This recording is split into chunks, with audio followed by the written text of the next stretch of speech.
Howdy fellas.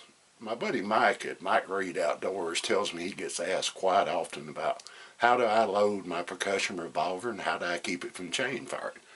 So I thought I'd cover that subject today. And the first thing you need to do is determine your powder charge. And in an earlier video I told you how to do that with a rifle, but it's different with a pistol. What you're going to want to do is take half the diameter of the bore, which in this case this is a 44 caliber revolver. That would be 22 grains, which is exactly what the manufacturer recommends.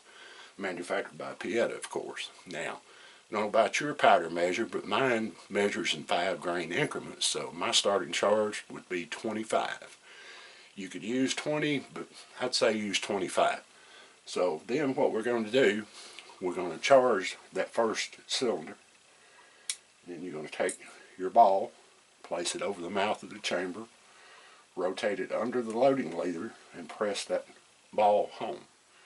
Alright, and then you would continue loading however many cylinders you're going to fire, and then when you've done that, you would take something like a paste type bore butter like this 1000+ lube and go over each mouth of the chamber with that.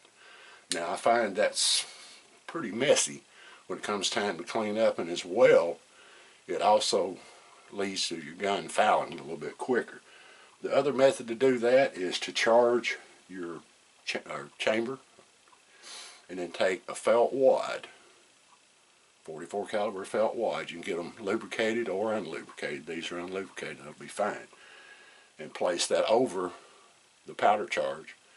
Press it in with your loading lever and do that to as many cylinders as you're going to load. If you're going to do all six, and then come back and press your ball on down to each chamber. So what that's going to do, and if you don't know what chain firing is, basically what it amounts to is when this chamber fires here, then the flame may ignite the one on either side. You don't want that to happen. And you would think by the fact that when you press these balls into place it shaves a little ring of that lead off, but it wouldn't do it. But you got to remember that there's imperfections in that lead.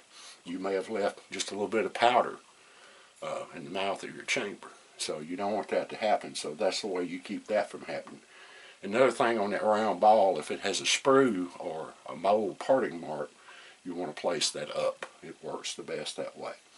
And as well, when you prime your gun, put your percussion cap on each cylinder. Use something like that. It's better than using your fingers to keep them fouling your caps.